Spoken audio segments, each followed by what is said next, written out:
Meus amados irmãos, vamos abrir a Bíblia no Evangelho de Mateus, capítulo 24.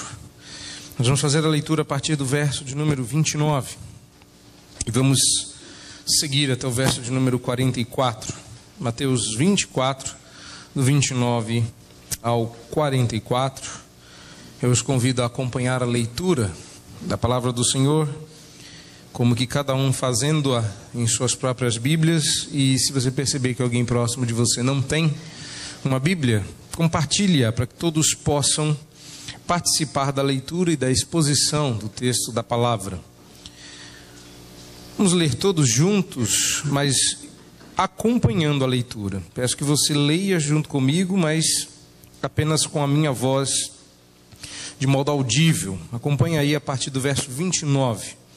Que logo em seguida, a tribulação daqueles dias, o sol escurecerá, a lua não dará a sua claridade, as estrelas cairão do firmamento e os poderes dos céus serão abalados. Então aparecerá no céu o sinal do Filho do Homem. Todos os povos da terra se lamentarão e verão o Filho do Homem vindo sobre as nuvens do céu com poder e muita glória.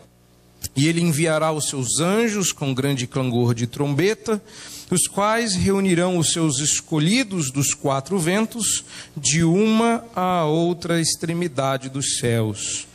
Aprendei, pois, a parábola da figueira. Quando já os seus ramos se renovam e as folhas brotam, sabeis que está próximo o verão.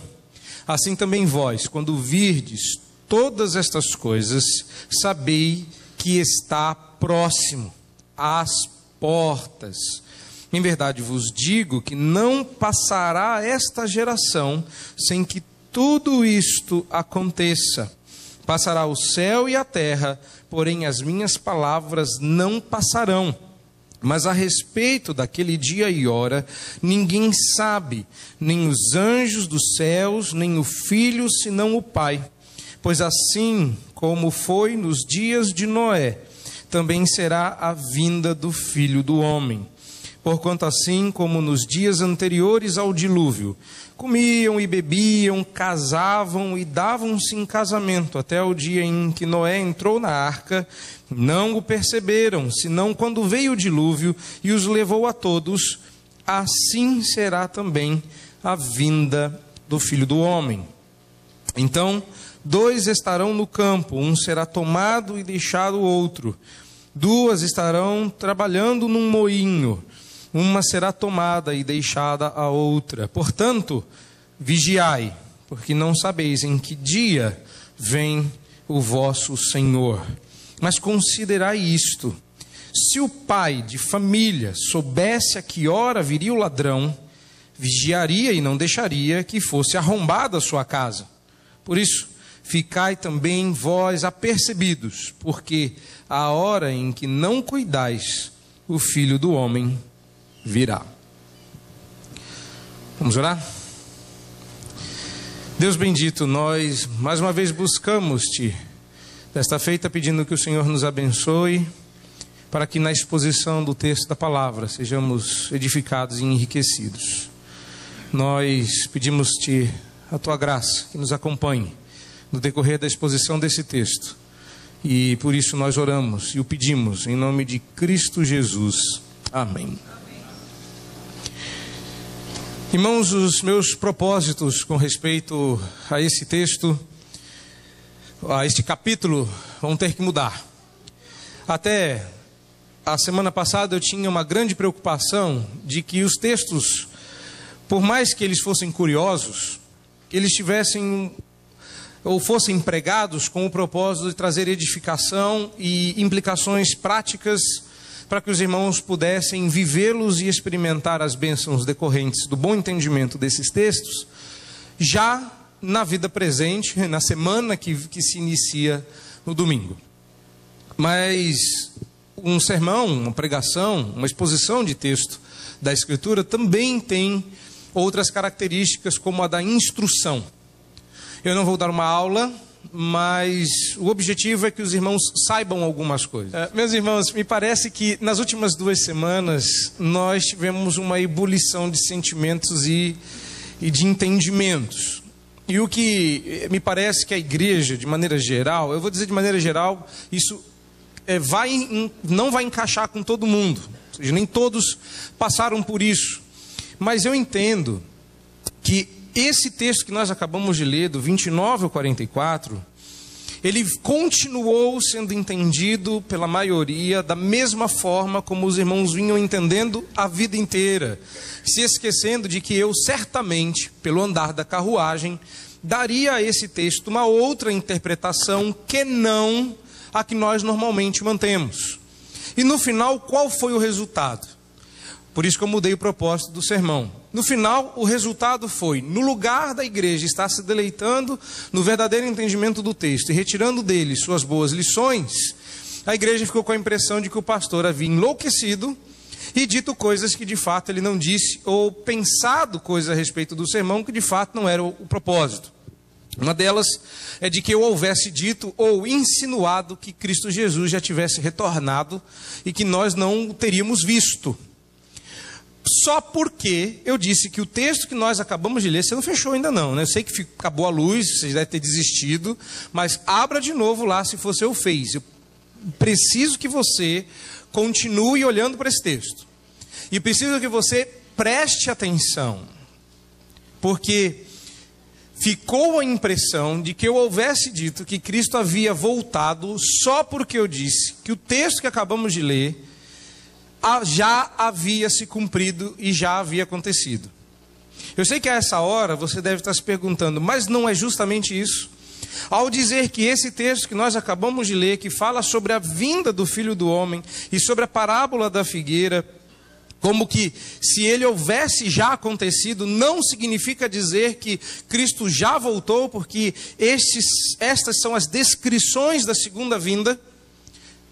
A resposta é não. Esse texto não descreve a segunda vinda. Então, para que fique absolutamente claro, esta semana eu não trouxe o modo irônico, porque parece que ele mais atrapalhou do que ajudou. Eu já desisto, oficialmente eu desisto, com gravação e data gravada, porque eu não vou mais tentar ser legal e engraçado. Para alguns é um alívio. Porque a gente tenta facilitar e no final dificulta. Então, sem gracinhas, sem ironias, sem facilidades.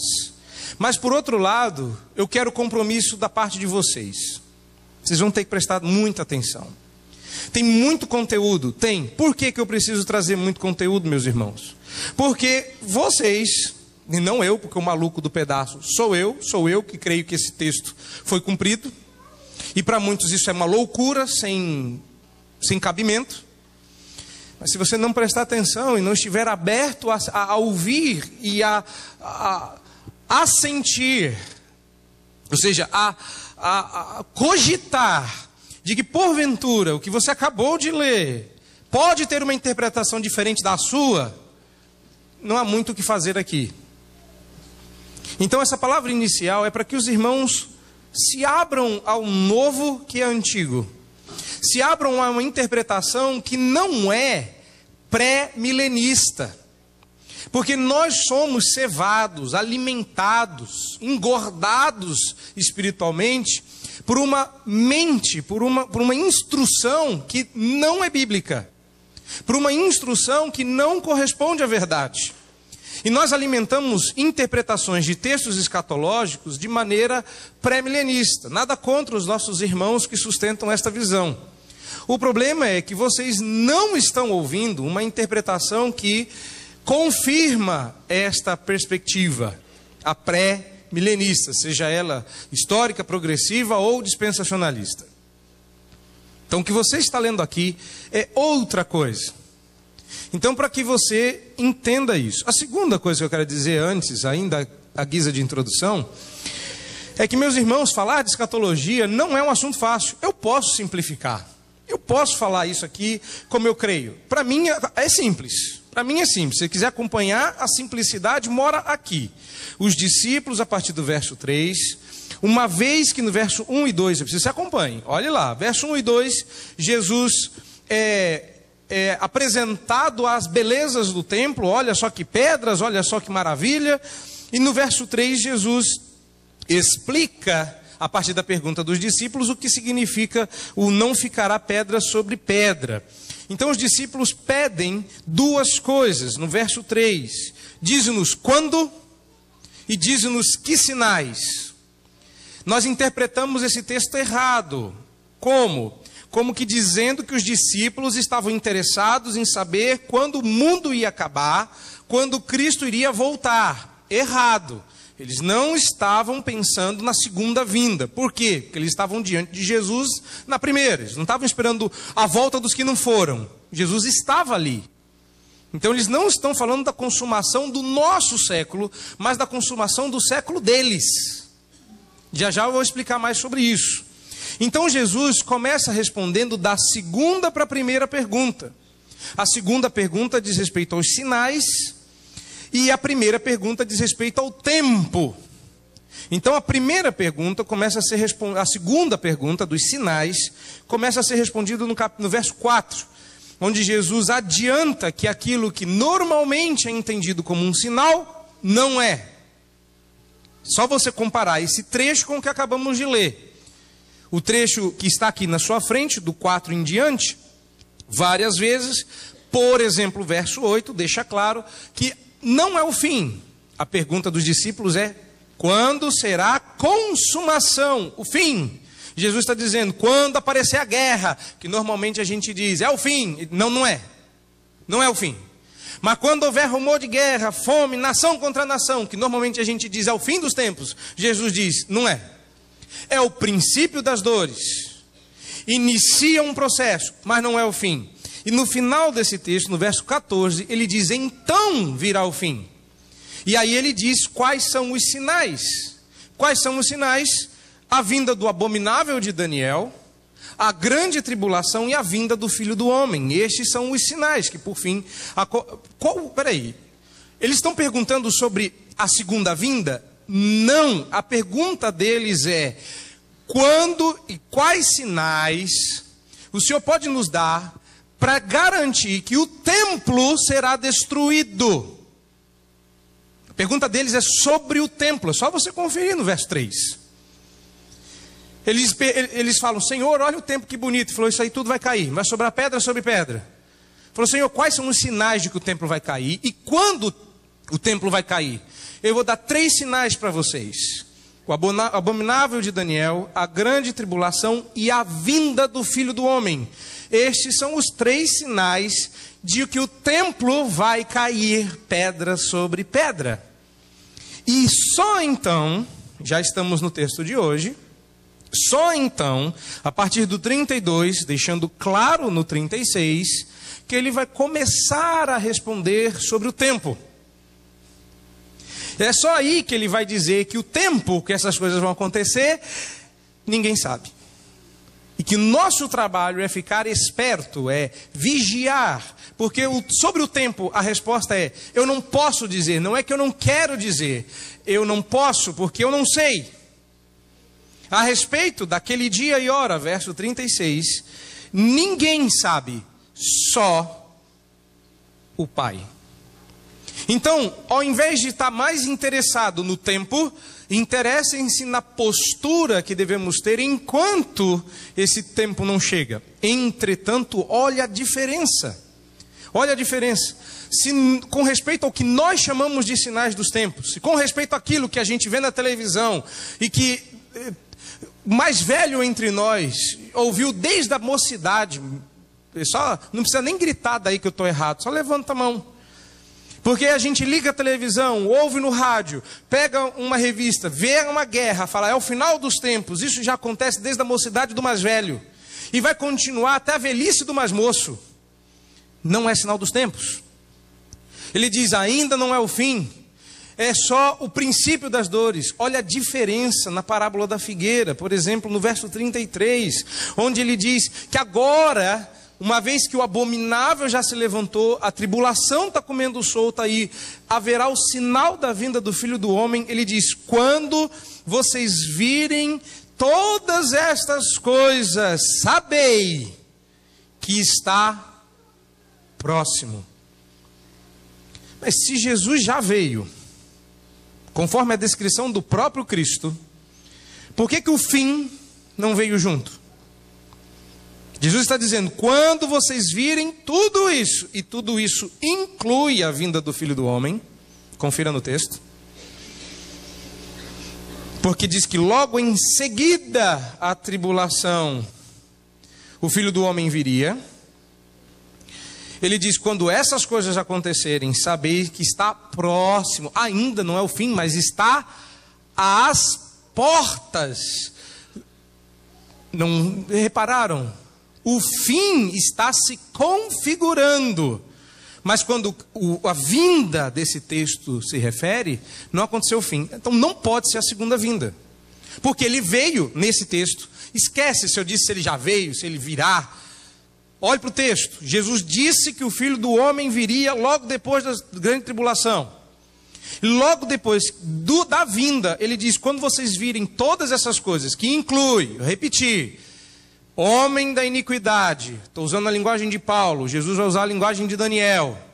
Quando vocês virem o abominável da desolação, que traz a grande tribulação, e naqueles dias vem o Filho do Homem, quando vocês virem essas coisas, que são sinais, porque então virá o fim, sabei que está próximo. O que está próximo? O fim do mundo? Não. A queda do templo. Esse é o ponto de Jesus. Se você achou que está difícil, olha o 34. Porque Jesus disse que não passaria aquela geração sem que tudo isso acontecesse. Irmãos, eu não disse que Cristo voltou. Eu disse que Cristo veio. Isso é totalmente diferente. Agora, que Cristo veio, você já sabia. O que você não sabia e vai aprender essa noite é que a vinda de Jesus teve duas etapas. E eu não podia adiantar, porque eu tenho muita coisa nesse trecho que nós estamos lidando aqui, que explica os trechos anteriores. Mas pela quantidade de informação que tem nesse texto, se eu falasse tudo junto, a gente ia enlouquecer. Então o que eu estou dizendo é que quando Cristo veio, Ele trouxe o dia do Senhor. Só que estava estranho. Vou explicar um pouquinho sobre o anseio do final dos tempos da escatologia do Antigo Testamento, dos judeus. O que o final dos tempos dos judeus dizia? Que quando o Messias viesse, viria com ele o grande e temível dia do Senhor. Vocês leram isso na liturgia. Deviam ter prestado atenção, se não prestaram. Porque lá em Malaquias ele adiantou que quando o Messias viesse, viria o grande e terrível dia do Senhor, que seria de trevas. Mas não teve trevas. O que teve foi um bebê numa manjedoura que cresceu, que ensinou, que trouxe salvação, que falou coisas boas. E durante todo o tempo em que os sinais de que ele era o Messias estavam lá, os sinais, maravilhas e prodígios, os discípulos apertavam. E a outra parte? E o outro lado dessa moeda? Nós sabemos que o sol da justiça, quando raiasse, queimaria os maus, mas traria salvação em suas asas. Ok, estamos vendo a salvação, estamos vendo a graça, estamos vendo a bondade de Deus, estamos vendo o amor. Quando vai ter o juízo? Quando vai acontecer o julgamento? O grande e temível dia do Senhor é agora? É agora, é agora. Cristo morre, ressuscita. Eles perguntam de novo: é agora? Eles não estavam esperando uma segunda vinda. Eles estavam realmente achando que Jesus iria trazer o grande e temível dia do Senhor ali. E o que ele havia ensinado, e que depois eles entenderam, a prova disso é o sermão de Pedro. Quando ele entendeu, ele diz assim: não, gente, o que está acontecendo aqui não é que a gente bebeu ou ficou louco. O que está acontecendo aqui é que a profecia de Joel começou a se cumprir. Começou a se cumprir. Pedro entendeu. Pedro entendeu. O Pentecostes, peraí, então as coisas não vão acontecer assim, numa sequência. É num bolo um pouquinho maior, no entre eras, do final do Antigo Testamento e no começo do Novo, que nesse momento está junto. Então eu estou ajudando vocês a entender facinho. Porque se você não entendeu o que vem da agora para frente, pelo menos o grosso você entendeu. Então o que está acontecendo é um entre eras. O que normalmente a gente faz é colocar o fim do Antigo Testamento aqui e o começo do Novo aqui, como se eles estivessem unidos. Mas não é isso, elas estão sobrepostas. O antigo está acabando e o novo está começando. Mas o antigo ainda não acabou, o novo já começou. Então nós estamos vivendo dias diferentes destes. Eles estavam vivendo os últimos dias. E você deve ter crescido como eu, ouvindo que nós estamos vivendo os últimos dias. Pois há aqui a novidade, comece a aprender agora. Bem-vindo aos dias que não são os últimos. Você não está vivendo os últimos dias, tá? Não está. E se você chegar em casa e dizer assim, eu acho que o pastor falou que a gente não está vivendo os últimos dias, dessa vez você vai estar certo. Dessa vez você vai acertar. Se você disse essas 2 últimas semanas que eu estava louco, você errou. Ainda não. Mas se você disser que eu disse que nós não estamos vivendo os últimos dias, isso vai me trazer muitos problemas, mas não está. Eles estavam. A pergunta é, se eles estavam vivendo os últimos dias e nós vivemos depois deles, nós não estamos vivendo os últimos dias? Resposta, não. Não. Porque os últimos dias que eles estavam vivendo não eram da nossa era. Eles estavam vivendo o começo da nossa era e o fim da era do Antigo Testamento ao mesmo tempo. E essa é a parte mais difícil. Esse é o barulho com que você vai dormir essa noite. Ok. Agora eu peço que você me dê tempo para eu provar isso. Que tal? Provar que isso aqui já aconteceu. Provar que o Filho do Homem já veio. Provar que o verso 30. Então aparecerá no céu o sinal do Filho do Homem, vindo sobre as nuvens, já aconteceu. Isso já aconteceu. Eu durmo tranquilo, mas nem tanto. Porque se isso já aconteceu, então as implicações, na verdade a implicação é ainda mais grave. Mas que isso aqui já aconteceu, eu não tenho dúvida. Estou provocando agora, hein? Preste atenção. Eu estou dizendo que preste atenção, que parte do como foi nos dias de Noé já aconteceu. Parte. E já eu explico sobre isso. Então depois dessa introdução, deixa eu abastecer e a gente segue. Vamos lá. Verso 29. Diz que logo em seguida a tribulação daqueles dias, o sol escurecerá, a lua não dará sua claridade, as estrelas cairão do firmamento e os poderes dos céus serão abalados, e então aparecerá no céu o sinal do Filho do Homem. Como é que a gente normalmente interpreta isso? Primeiro, literalmente, está certo? Não, não está. Mas é assim que a gente tem interpretado ao longo dos anos. Que nós vamos estar vivendo a nossa vida, de repente aparece um governante mundial que põe um chip na nossa mão e a gente só pode comprar comida. Ou seja, a gente aprende escatologia de filme e de livro, mas não da Bíblia. E vai botar um chipzinho aqui no pulso, na mão ou na testa, depende do dispensacionalismo que você aprendeu. Eu estou descrevendo o errado. Presta atenção. E que depois que acontecer a grande tribulação e a gente vai correndo, escondido, dando tiro sem arma, o sol vai apagar, não vai ter lua, e as estrelas vão sumir. Eu imaginando, se isso acontecer, o mundo vira um salseiro, vira uma bola disforme, não fica nem redonda nem oval, porque parte da estrutura da Terra está mantida por causa do seu eixo ao redor do qual ela gira e do eixo do Sol ao redor do qual a Terra gira. Se o Sol apagar e houver um colapso na nossa galáxia, a Terra para de girar. Se parar de girar, os mares engolem a Terra, viram uma loucura. Mas você está esperando o fim do mundo mesmo, então nada melhor do que isso para mostrar que o mundo está acabando. Você pensa nisso literal, não é? Quem é que já não achou? Eu achei. Eu achei. Aí você deve estar perguntando assim, pastor, tá ok, mas por que o senhor foi tão irônico na parte anterior e não foi direto e reto como está sendo hoje, já que... Poxa, por que o senhor já não começou dizendo que nada disso era literal? Repare, quem foi irônico foi Jesus, não fui eu. Confere o verso 43 e 44, veja se isso não é ironia.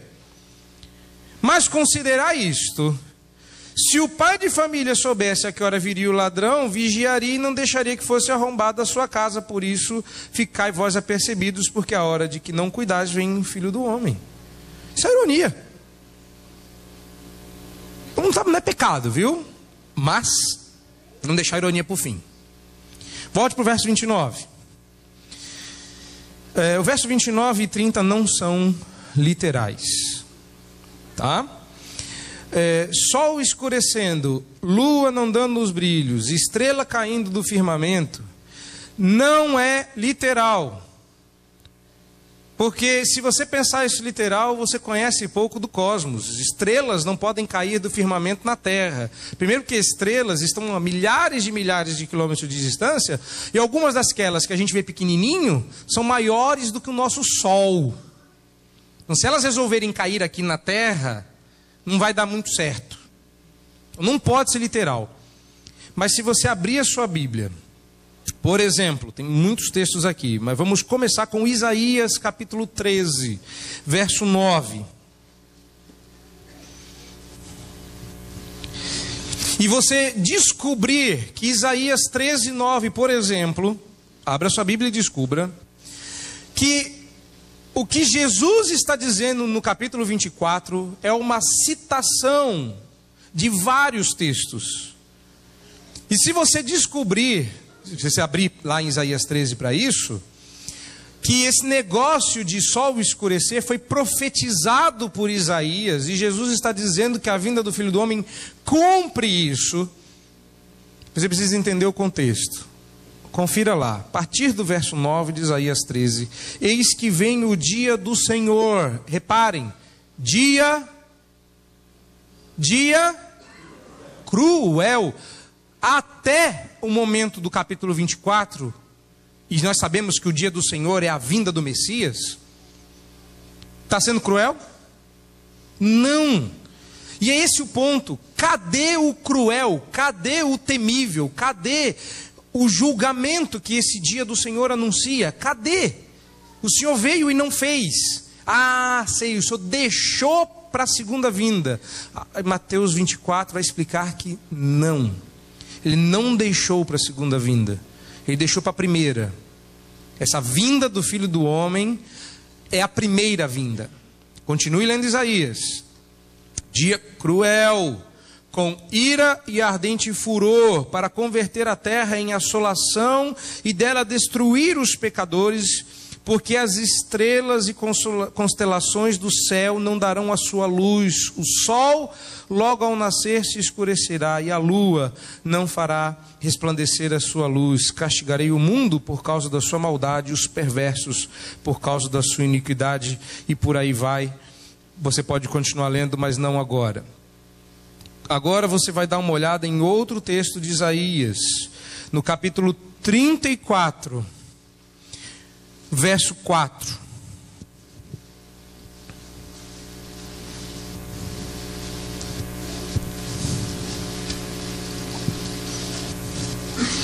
Eu não vou ler o contexto, mas você pode conferir o contexto com tranquilidade de que o verso 1 e 2 e o verso 3 estão falando do julgamento que viria e da matança que seria o dia do Senhor. E aí no verso 4 ele diz assim: todo o exército dos céus se dissolverá, e os céus se enrolarão como um pergaminho, todo o seu exército cairá, como cai a folha da vide e a folha da figueira, porque a minha espada se embriagou nos céus. Eis que para exercer juízo, agora reparem, sobre Edom e sobre o povo que destinei para a destruição. É claro e óbvio que essas profecias estavam se referindo aos povos da época de Isaías. E a coisa que você tem que se perguntar é, se Isaías estava dizendo que aqueles sinais nos céus eram os sinais de destruição de Edom, de Egito e de outras, porque se você abrir depois em Isaías 19, você vai ver linguagem semelhante ligada ao Egito, e a gente vai abrir lá daqui a pouco. E nada daquilo foi literal, porque se tivesse sido, nós não estaríamos aqui. Simples, não é? Se tivesse sido literal na época de Isaías, então quando que Deus criou o mundo de novo? Porque o mundo já acabou. O céu já foi enrolado, o sol já escureceu, Jesus está dizendo que vai acontecer de novo. Quem está desligando a luz do sol? Não, não é nada disso. Tem mais. Se você quiser conferir, mas eu vou você ler um pouquinho mais rápido, tem Ezequiel 32.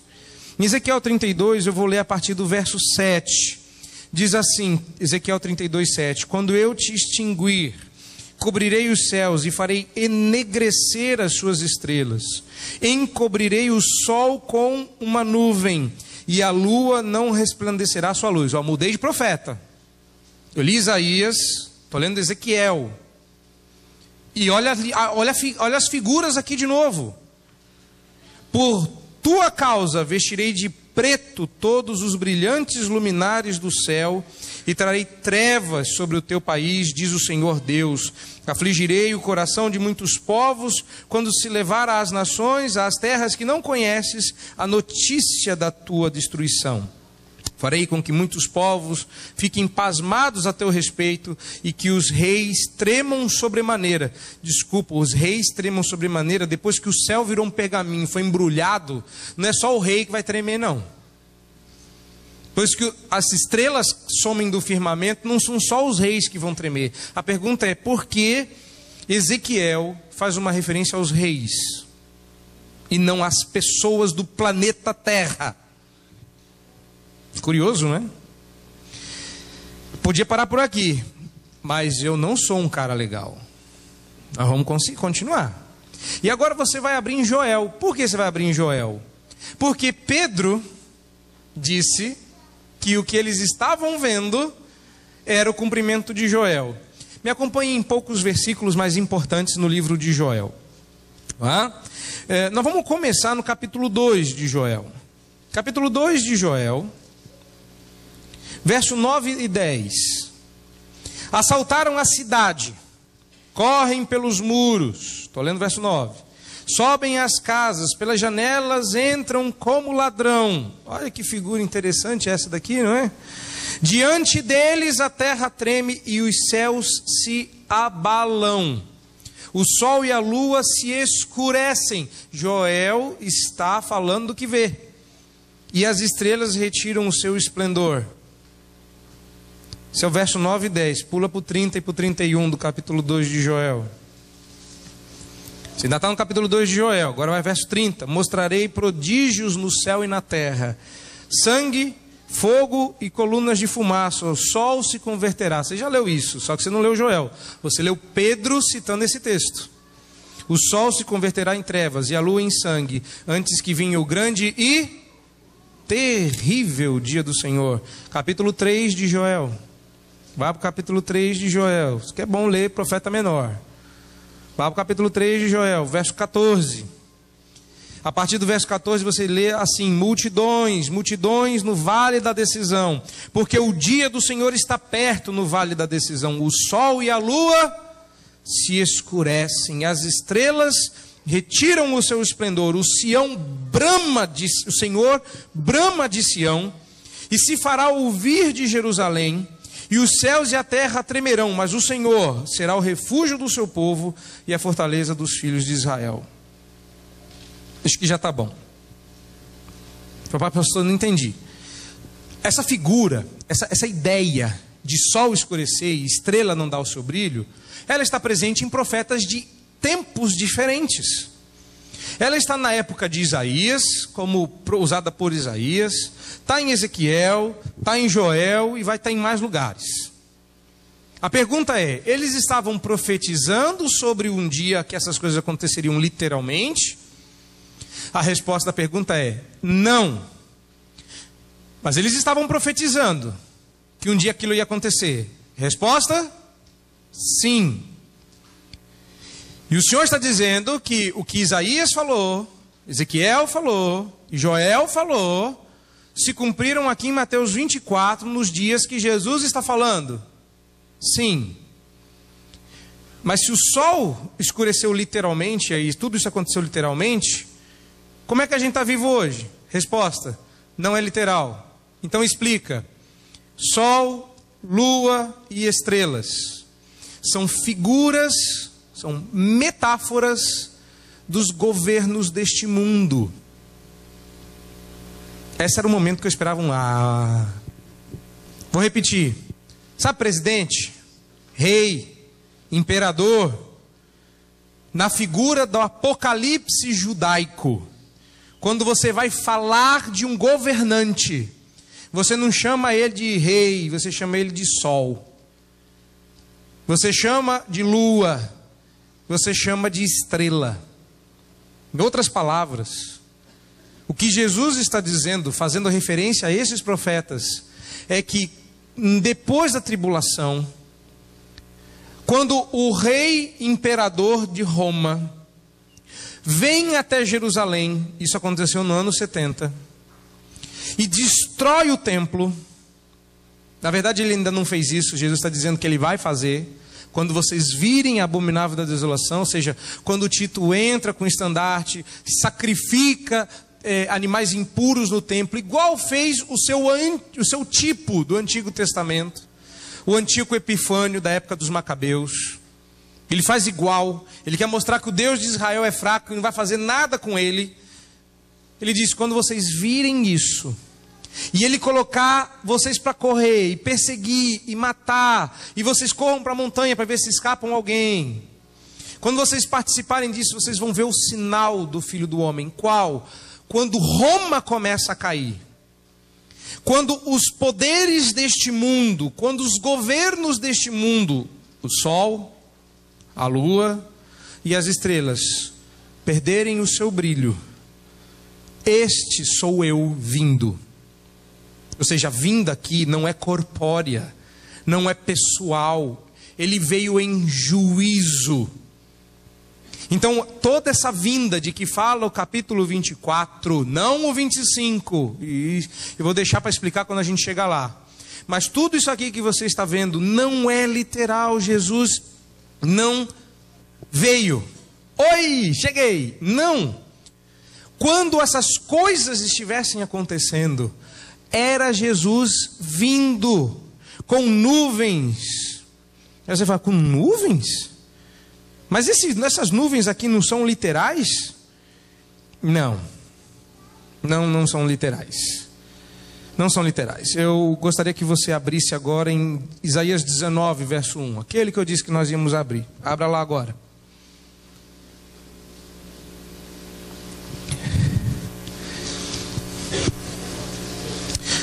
Isaías 19, verso 1. Veja, profecia contra o Egito. Sentença contra o Egito, eis que o Senhor, cavalgando uma nuvem ligeira. Se você tende a interpretar a Bíblia literalmente, você está vendo essa cena acontecendo literalmente. Vem ao Egito. Fico imaginando que cena que não foi quando o Egito está vivendo a sua vida normal e de repente Deus aparece montado numa nuvem. Seria isto literal? Os ídolos do Egito estremecerão diante dele e o coração dos egípcios se derreterá dentro deles. Isso aqui é um anúncio de julgamento. E o Egito caiu, porque o Egito era alguém sobre o qual Israel se apoiava. E Deus está dizendo, vocês deviam se apoiar em mim. Então eu vou mandar julgamento e vou acabar com todos os povos que vocês andaram buscando ajuda, no lugar de buscar a minha ajuda. E eu vou começar com o Egito, o mais forte dos seus apoios. E eu vou visitá-los, eu vou. eu virei sobre o Egito como uma nuvem. A ideia de vir sobre uma nuvem não é literal. Eu já disse, meus irmãos, mas vamos repetir. Aos mais meia idade aí, os mais, assim, meio eu, meio mais novo, que assistiram um desenho que o rapaz sentava numa nuvem e voava, pois é, não é Jesus e aquilo não vai acontecer literalmente. Vir sobre as nuvens é vir como juiz. Vir como quem vai destruir. Então o verso 30, quando ele fala sobre o sinal nos céus, eu sei que é difícil de acreditar que isso não vai acontecer como está escrito aqui, que isso já aconteceu como você nunca imaginou. Isso já aconteceu, porque estas são figuras, são símbolos de que o reino de Cristo era o único que continuaria de pé depois que o grande e poderoso império do sol, Roma, caísse. E é por isso que no capítulo 25, Jesus começa dizendo: então o reino dos céus será semelhante a... Porque ele é o único reino que permanecerá de pé. Sabe quem viu exatamente isso? Daniel. Daniel viu o dia em que o Messias, o reino do Messias viria, destruiria as bestas e reinaria como reina hoje. E reinará pelos próximos 1000 anos, até que eles se completem. E então ele voltará. Para ficar claro, eu acredito na segunda vinda de Cristo. E quando ele vier, ele vai julgar os povos com justiças e todo mundo consoante a sua equidade. Uns irão para o inferno e outros irão... Não, inferno não, né? Porque uns irão para o inferno, que será lançado no lago de fogo e enxofre, e outros irão para o céu, que será convertido em novos céus e nova terra. Mas isso vai ficar para outro dia. Hoje nós vamos continuar no capítulo 24. A gente tem mais coisa para ver. Aí você me pergunta, e o verso 31? Ele enviará os seus anjos com grande clangor de trombeta. Eu quando era pequeno, eu e o meu dispensacionalismo. Saudade daquele tempo que eu achava que tudo isso ia acontecer e que aparecem aqueles anjos com as amarduras dos cavaleiros do zodíaco. E eles vinham, se você nunca assistiu esse desenho, você não entendeu a piada. E eles vinham cavalgando aquele cavalo bonito, o alazão. E eles iam catando o povo. E eu achava aquilo tão bonito. E aí eu descobri que o verso 31 não diz respeito aos... Eu tenho milhares de textos aqui, eu não quero cansá-los com muitas referências. Mas, por exemplo, Isaías 27, verso 13, diz que naquele dia se tocará uma grande trombeta, e os que andavam perdidos pela terra da Assíria. Olha que curioso essa referência. Olha que curiosa. Naquele dia, está falando do dia do Senhor, se tocará uma grande trombeta, e os que andavam perdidos pela terra da Assíria, e os que forem desterrados para a terra do Egito, tornarão a vir, e adorarão ao Senhor no Monte Santo em Jerusalém. Olha só, eu achava que os anjos iam sair do céu catando os eleitos, ia ser aquele negócio, ia ser, sabe aquele filme do Tom Cruise, que o bicho chupa a gente assim, lá da terra, vem parar aqui em cima, achava aquilo maravilhoso. Aí de repente eu descobri que o verso 31 sou eu. Aí você está pensando, é nós? Não é você não, sou eu. Fala, você está brincando. O Senhor é o cumprimento do verso 31? Sou. O reverendo Eliomar também. Não sei se você sabia que você é o cumprimento do verso 31. E você também, no dia que você se formar. Viu? Doeu, né? Então vai lá. Não entendeu? Mas João entendeu. João entendeu quando ele se referiu aos 7 anjos das 7 igrejas. E então, os seus anjos, se você quiser a tradução da palavra anjo, eu te dou, os seus mensageiros, sairão a tocar a trombeta do Evangelho. E o Evangelho reunirá os escolhidos, os eleitos, num só povo, dos 4 extremos dos céus, reunindo-os a uma, transformando-nos num único povo. Os pregadores do Evangelho serão enviados depois daquele dia. E por toda a extremidade dos céus reunirão os eleitos. Isso já aconteceu, continua acontecendo e continuará acontecendo até o glorioso dia. E toda vez que você toca a sua cornetinha, ou seja, o trompete fica no púlpito, mas todo mundo que fala do evangelho dá uma pitada na corneta. Você participa desse processo. Você ajuda a reunir os eleitos. É muito mais bonito do que você imaginava. E muito mais prático. Não vai acontecer esse salseiro todo em que os céus vão apagar e vai tudo pegar fogo. Não, não. O que ele está dizendo aqui, em outras palavras, do 29 ao 31, é que naqueles dias de grande tribulação, eu vou livrar vocês, destruindo os grandes governos desse mundo, e só o meu reino permanecerá para sempre. O sol, gente, quando você entende que sol e lua não é literal, que diz respeito aos governos, você não teme mais o apocalipse, né? Aí você entende por que não vai ter sol no céu, né? O sol não dará mais o seu brilho, mas Deus mesmo brilhará. Deus vai ficar centrado lá no trono brilhando assim, e a gente vai ficar vendo aquele negócio assim, sentado lá, e aquela luz, e ele mesmo vai iluminar. Não é isso que a gente pensa, que Deus vai virar um lustre, né? Não, pensou errado. Se é uma figura de linguagem, João está dizendo que no céu Deus não usará instrumentos humanos para governar, ele vai governar diretamente. É só isso que ele está dizendo. É bonito, é simples e é uma figura, não é literal. Isso aqui já aconteceu? Já. Por quê? Porque estamos entre eras. O Novo Testamento havia começado, mas o Velho não havia terminado. E o símbolo de que o Velho Testamento estava de pé era aquilo pelo que todo o Antigo Testamento brigou: templo. O tabernáculo não era o fim da história, porque desde o tabernáculo já havia a planta do templo. A briga foi para construir o templo. Davi abriu espaço, comprou o terreno para o templo. Salomão construiu o templo, ele foi destruído, tipicamente. Foi reconstruído, tipicamente.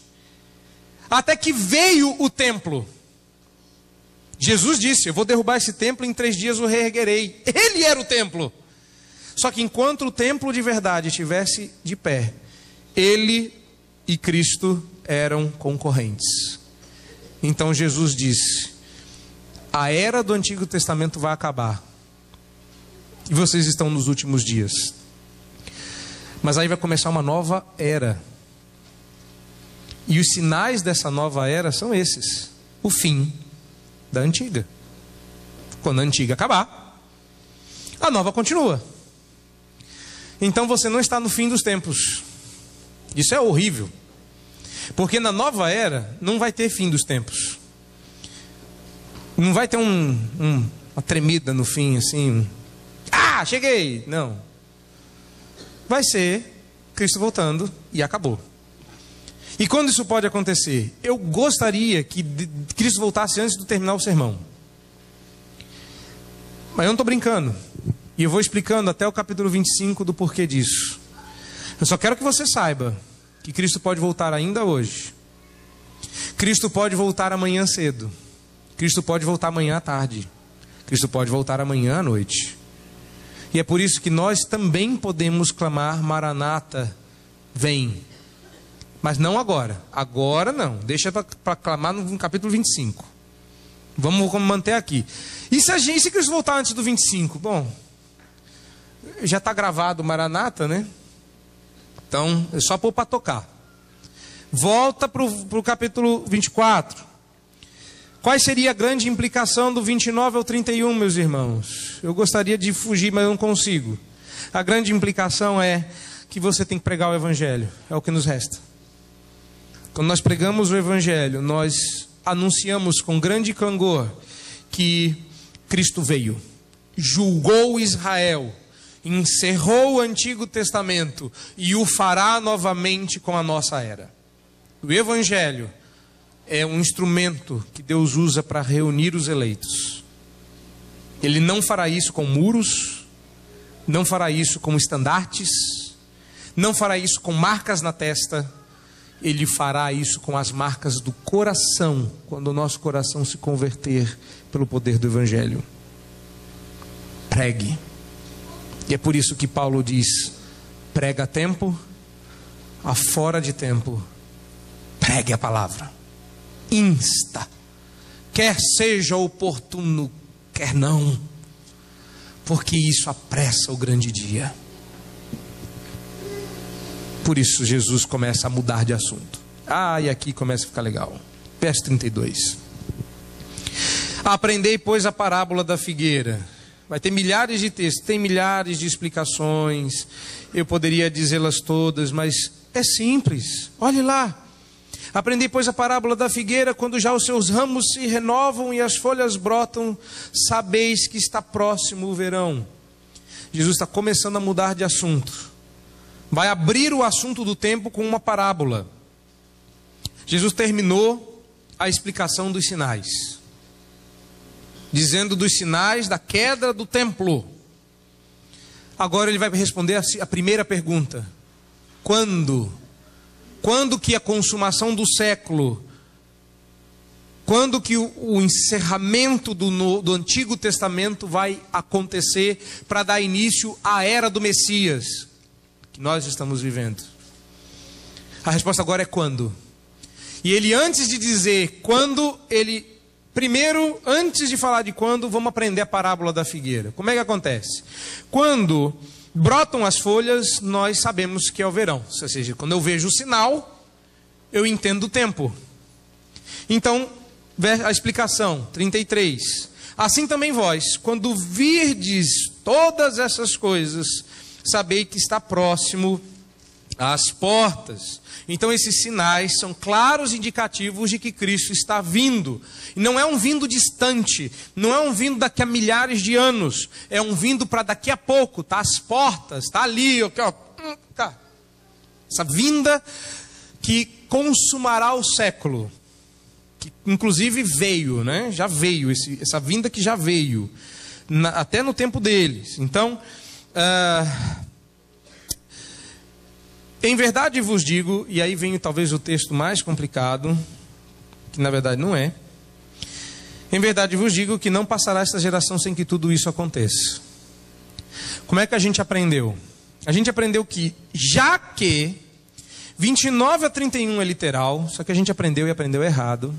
Já que 29 a 31 é literal e é segunda vinda, logo o verso 34 diz que essa geração só pode ser a geração que estiver viva quando Cristo voltar.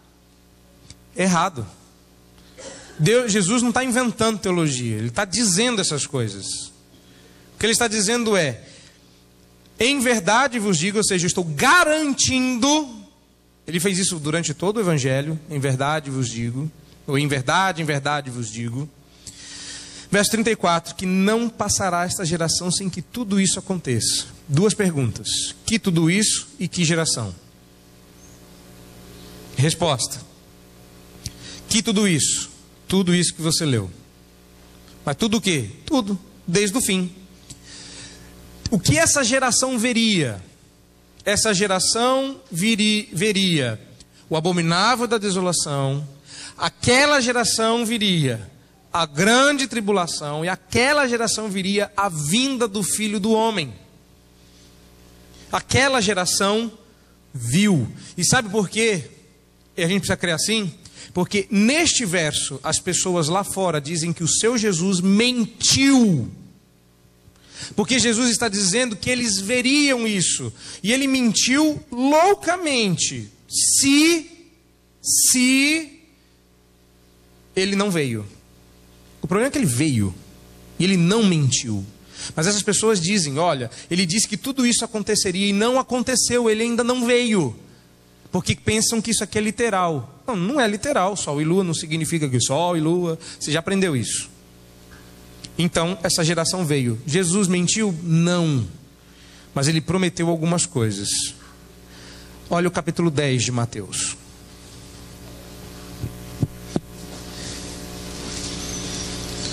Olha o capítulo 10 de Mateus. Repare que não é de agora, não é no capítulo 24 que Jesus resolveu usar a palavra geração de maneira diferente. Ele vem usando ao longo do evangelho a expressão geração para você se acostumar com a expressão. Porque aquela geração que recebeu o Messias pessoalmente, não só resolveu rejeitá-lo, mas resolveu matá-lo. E então não existe, nem jamais existirá, geração tão perversa e iníqua quanto a geração do próprio Cristo. Porque eles estiveram com Cristo e o rejeitaram. Isso não vai se repetir. Porque quando Cristo voltar, ele não volta como um bebê, ele não volta para viver de novo, ele volta para julgar. E é por isso que é tão importante você aprender sobre julgamento. Porque ele é uma espécie de tipo do que vai acontecer no futuro. Não vai se repetir homem da iniquidade, não vai se repetir grande tribulação, não vai se repetir a vinda do Filho do Homem, mas o Filho do Homem voltará. Ou seja, Cristo Jesus voltará. No capítulo 24, ele está falando da vinda, não da volta. Da vinda. Reparou que em todo o texto falou de vinda, não falou de volta? Repararam nisso? É vinda. É primeira vinda. Foi dividido em duas etapas: salvação e julgamento. Salvação no ilustrativamente. No ano 1, quando Cristo nasceu. Julgamento no ano 70, quando ele veio para arrasar Jerusalém e acabar com Roma. Que a partir dali, aliás, já na época, não é? Vários imperadores foram morrendo um atrás do outro, até que Nero assume e Tito invade. Mas ele já era o quarto imperador naquele ano, ou no ano anterior, como queira. Mateus 10, o que eu quero que você veja em Mateus 10? Verso 23. Quando, porém, vos perseguirem numa cidade, está falando para os discípulos, está falando para eles, fugir para outra. Porque em verdade vos digo, reparem, que não acabareis de percorrer as cidades até que venha o Filho do Homem. Isso não é Mateus 24. Isso não é sermão escatológico. Isso é Jesus dizendo que quando vocês estiverem pregando o evangelho e o povo perseguir vocês, eu não estava nem sabendo que iam perseguir a gente, Senhor. Pois é. E vocês não vão ter terminado de percorrer as cidades e o Filho do Homem virá. Ele não está falando isso para nós, ele está falando isso para eles. E se não bastasse ele ter dito isso, ele repetiu. Olha o capítulo 16, verso 28. Ele não está começando, esse assunto de esta geração não começou no capítulo 24. Ele disse no capítulo 10 e repetiu no capítulo 16. Olha o verso 28.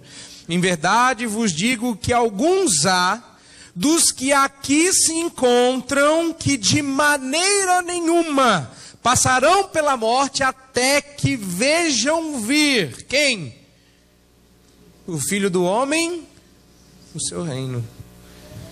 Irmãos, Jesus tem toda a razão de ironizar no fim do texto. Como nós também. Vejam, se Jesus disse que de maneira nenhuma, vocês que são bons de grego lá, depois vê que expressão Mateus usa, pesada para dizer de maneira nenhuma. De maneira nenhuma passarão pela morte sem que antes vejam vir o Filho do Homem. Gente, você pode não acreditar que o Filho do Homem veio, mas eu quero que você me prove que aquela geração não morreu. Eu sei que existe gente velha no mundo, mas eu sei que a gente brinca que fulano é tão velho que serviu o vinho na ceia de Jesus. Mas só se for verdade, porque enquanto o Filho do Homem não vier, aquelas pessoas estão impedidas de morrer. Mas se a interpretação que eu lhes dou está certa, eles viram vir o Filho do Homem, porque ele veio, e veio para julgar, e julgou Israel, e e depois acabou com Roma. Aquela era a vinda. Acabou-se o Antigo Testamento e o Novo Testamento continua. Então, de certa forma, nós vivemos a época dos apóstolos, mas só de certa forma, porque eles viviam no entre eras. Eles inauguraram a nossa era, eles lançaram um fundamento. É nosso trabalho edificar sobre o fundamento deles. Acabou aqui, não é? Não, não acabou aqui. Ele disse no capítulo 23, nós não estamos no 24? Dá uma olhada no 23. Repare que ele fala logo antes do lamento sobre Jerusalém. E o que ele diz? Bom, ele no verso 34 do capítulo 23, por exemplo, ele disse que profetas foram enviados, sábios, escribas. A uns matareis, e a outros crucificareis, e a outros açoitareis nas vossas sinagogas, e perseguireis de cidade em cidade, para que vos recaia todo o sangue justo derramado sobre a terra, desde o sangue do justo Abel até o sangue de Zacarias, filho de Baraquias, a quem matastes entre o santuário e o altar. Repare agora, em verdade vos digo. Reparou que toda vez que ele fala isso, ele começa com em verdade vos digo, garantindo? Em verdade vos digo que todas estas coisas hão de vir sobre a presente geração. Então nem tem para onde correr, que o verso 34 do capítulo 24 está dizendo que tudo o que você leu aconteceu naquela geração. Então é inevitável a conclusão de que o vindo sobre as nuvens foi quando, no ano 70, Roma invade Jerusalém e começa o processo de destruição do templo, até que a própria Roma caia, ou caiu. Aquela foi a vinda do Filho do Homem, vindo sobre as nuvens com poder e muita glória. Porque ali ficou claro que nenhum reino humano seria mais mundial, só o de Cristo, que reuniria todos os eleitos em todo o planeta. Quer provar isso? Um dia você vai viajar, eu profetizo sobre a sua vida. Um dia você vai viajar para outros países, eu profetizo de novo. E nesse dia você vai entrar numa igreja reformada. E sabe qual a sensação que você vai ter? Que vocês servem o mesmo rei. Vocês fazem parte do mesmo reino. E não interessa em que lugar do mundo você esteja. Se você entrar numa igreja que comunga dos seus valores, você vai descobrir, se você já não souber, que o reino de Cristo hoje está no mundo inteiro. Isso é bom demais, não é? Você pode não concordando nada, mas como é bom saber que o reino de Cristo está presente, espalhado sobre toda a terra, com garantias que os nossos irmãos do passado viram. E aí você vê a transição, e eu preciso agora de especial atenção porque eu vou terminar. Verso 34, ele volta na ideia do amém, na ideia da garantia. Passará céu e terra, porém as minhas palavras não passarão. Isso é uma hipérbole. Ou seja, ainda que céus e terra passem, ainda que o impossível aconteça, o que eu estou falando vai acontecer, do jeito que eu falei, como de fato aconteceu. Mas a respeito daquele dia e hora ninguém sabe, nem os anjos dos céus. Repare agora, ele qualifica que não somos nós, mas os anjos dos céus, o Filho, senão o Pai. Se você é bom de grego, você vai dar uma olhada lá e vai ver que o mas do verso 36 não é um mais do contrário.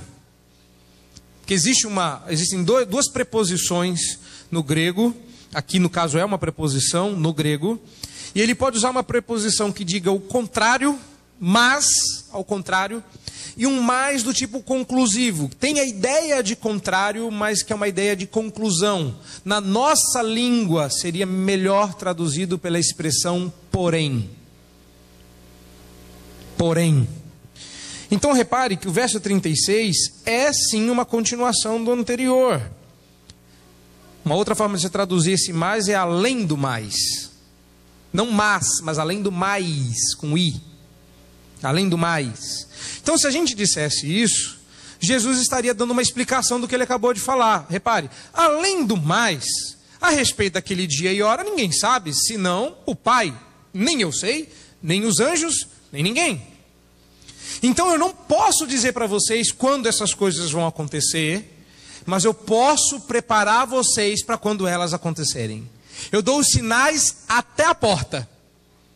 A partir daí, vigilância. E aí, no verso 37, ele explica como vai acontecer. Agora reparem o contexto. Isso aqui vai ser extremamente importante para os próximos textos. O contexto do verso 38 é um contexto de julgamento. Até a ilustração é de julgamento, que são os dias de Noé. E outra coisa que eu quero que você repare, que neste julgamento não está incluído o justo. Ele está a reboque. Mas ele vai mudar a figura nas próximas parábolas. Porque nas parábolas do servo bom e do servo mau, e nas parábolas das 10 virgens, e na parábola dos talentos, a coisa vai migrando de só julgamento contra a maldade para um julgamento que separa justos e injustos. Vai migrando para uma outra situação. Vá reparando nisso. Agora vamos dar uma olhada nesse contexto aqui, verso 37. Pois assim como foi nos dias de Noé, também será a vinda do Filho do Homem. E já foi, né? No ano 70. Porquanto, assim como nos dias anteriores ao dilúvio, comiam e bebiam, casavam e davam-se em casamento, até o dia em que Noé entrou na arca, e não perceberam, senão quando veio o dilúvio e os levou a todos, assim também será a vinda do Filho do Homem. E esse texto é usado para falar do arrebatamento. Não é? Então, 2 estarão no campo. Um será tomado, outro será deixado, não é? Então até vendeu-se muito aquele adesivo que o pessoal colocava no carro, né? Em caso de arrebatamento, esse carro ficará desgovernado, né? Se você está lembrando do dia que você comprou e pôs no seu carro, não fale, não me conte isso, tá? 2 estarão trabalhando. Eu imaginava isso. Como se eu tivesse Facebook na época, eu tinha compartilhado o vídeo, né? De estar acontecendo um culto, o pessoal está vivendo na rua, de repente a gente some. Aí o pessoal fica, fomos deixados para trás. Ai Deus, agora vai vir a grande tribulação. Não, primeiro que o arrebatamento está depois do depois do depois. Não é? O arrebatamento aqui, se fosse um arrebatamento, a ideia aqui é outra, está depois da vinda. Já aconteceu tribulação, já aconteceu tudo. Então depende do seu pré-milenismo, não é? Mas o que ele está dizendo aqui não é isso. Ele está dizendo é que um será salvo e o outro não. Não é literal novamente. Um será deixado, ou seja, quando acontecerem essas coisas, os que estão conscientes serão salvos e os que não estão serão pegos de surpresa. Aí é isso que ele está dizendo, é o contexto, dá uma olhada. Ele diz, como foram pegos de surpresa os que viviam na época de Noé, serão pegos de surpresa os que viverem na época da vinda do Filho do Homem. E ele conclui, portanto, vigiai, porque não sabeis em que dia vem o vosso Senhor. E ele está se referindo à vinda do Filho do Homem, só que aqui ele começa a abrir o leque. Eu já vou explicar. E aí a ironia do verso 43. Se o pai soubesse que dia que vem, não deixaria o ladrão entrar. Então ele vigiaria. A ideia é, vocês não sabem o dia, mas sabem que o ladrão vem, então vigiem todos os dias. Ficai, pois, apercebidos, é a ordem do verso 44. Porque na hora em que não cuidais, virá o Filho do Homem. Vou explicar em 2 momentos. Primeiro, que é que Jesus está dizendo para eles lá? Ele está dizendo, quando o Filho do Homem vier, apesar de todos esses sinais, o tempo exato, eu não posso dizer, não sei. Então, desde agora, fiquem vigilantes, porque eu já dei os sinais. Eu já dei os sinais. Mas o que vai acontecer da agora para frente é que Jesus vai dizer assim: por falar em vigiar, por falar em se preparar para um dia que a gente não sabe, isso também serve para o segundo dia, para o dia do retorno. E é o que ele vai passar a falar no capítulo 25. Você vai reparar que entre o verso 44 e o capítulo 25 tem uma parábola. Sim, eu já falei várias vezes para você de textos dobradiça, de textos que são transição entre um e outro. Pois a parábola do servo bom e mau é o texto de transição entre a vigilância para a primeira vinda e a vigilância para a segunda vinda. A volta, primeira vinda, segunda vinda. Para a volta. Jesus não está falando da volta no 24. Ele está falando da vinda. Mas ele vai falar, puxa, verdade. Porque essa ideia de vigiar também serve para preparar vocês para quando acontecer o dia final.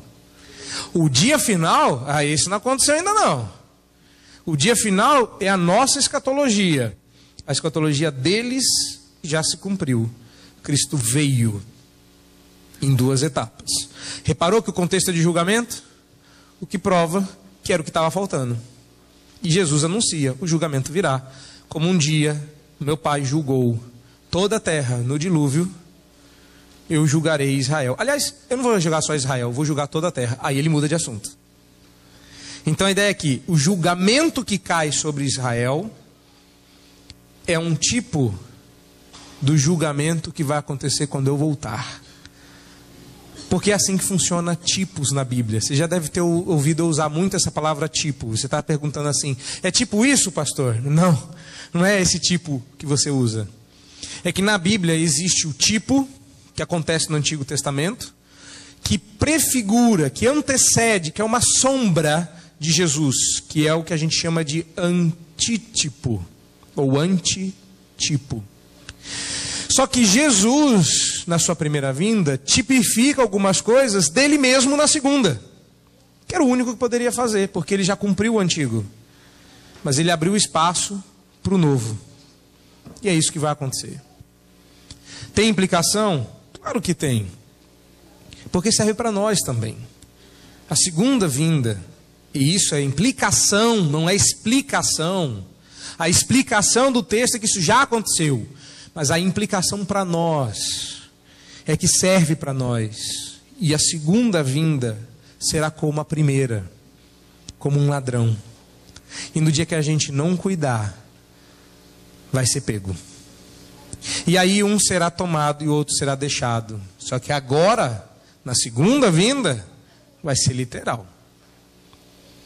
Não vai subir para encontrar-se com Cristo nos ares. Mas isso é literal? Não, essa parte é. Essa parte é. Nós vamos literalmente nos encontrar com Cristo nos ares, mas isso nem está em Mateus, então esqueça. Qualquer dia desses aí, um dia, quem sabe, a gente ouça isso em outro lugar. Mas em Mateus, não. O que Mateus está dizendo está aqui. Então essa ordem vale para nós. Portanto, vigiai, porque no dia não sabeis em que dia vem o vosso Senhor. Por isso ficai também vós apercebidos, porque a hora em que não cuidais, o Filho do Homem virá. E ele virá. Ele vai voltar como um dia ele veio. E é isso que esse texto significa. Eu sei que não foi assim que você aprendeu. Eu sei que não foi assim que você ouviu a sua vida toda. Porque não foi assim que eu ouvi. Não foi assim que eu aprendi. Eu aprendi como vocês. Eu aprendi com todo mundo. E eu aprendi errado. Está na hora da gente crescer em maturidade e entender o que esse texto realmente significa. Se ainda sobrar dúvidas, o pastor Eliomar está aí durante a semana. E agora ele até sentiu o peso. Eu estou à disposição, mas que fique claro, meus irmãos, a única coisa que falta são os eleitos serem recolhidos pelo Evangelho, e então Cristo voltará. Isso pode acontecer com você que está nos ouvindo e que não é crente, e que essa palavra fez sentido para você. Não faz sentido para muita da gente que está aqui na igreja, mas para você está fazendo todo sentido do mundo, e muita coisa começa a fazer sentido na sua cabeça. Você quer crer nesse Jesus, você quer ansiar por essa vinda, e se o seu coração for o último eleito, Maranata, vem, Senhor Jesus. E é por isso que nós pregamos, é por isso que nós temos que ser fiéis, para que, se você for o último eleito, é claro que seria providência demais que o último eleito tivesse em Poá, mas vai que vai que é você. E é por isso que todo dia você devia abrir a janela do seu quarto e perguntar: é hoje que o Senhor volta? Que bom, porque um dia, um de nós, ainda que seja a nossa quarta geração, vai abrir a janela e vai perguntar, e a resposta virá: é hoje. Vai, meu filho, volta, é a hora. E, bom, e no final não haverá mais necessidade de tantas divisões. Eu ia começar com essa história, mas acho que agora fica mais claro terminar com ela. Escatologia não é um negócio muito fácil, você já percebeu. E existem muitas posições. Eu não vou dizer qual é a minha, com o tempo você vai perceber. Mas diz a piada que no dia que Cristo voltou, no futuro, na segunda vinda, estavam discutindo o amilenista, o pré-milenista e o pós-milenista. E Cristo voltou, e eles começaram a subir ao encontro com Cristo, e um dizia para o outro: eu não falei que ia ser assim? Eu não falei que ia ser assim? Os três estavam certos ou os três estavam errados? Escatologia é um negócio complicado. Eu espero que isso faça sentido. Eu creio no que eu disse. Eu espero que você também creia. Não é um negócio muito fácil. Nós não vamos saber ao certo. Vai todo mundo achar que está certo no dia final. Mas, como eu disse hoje para as crianças, se a gente discutir quem está certo no céu, é melhor do que discutir quem estava errado no inferno. O que demanda a gente se encontrar com Cristo é crer nele.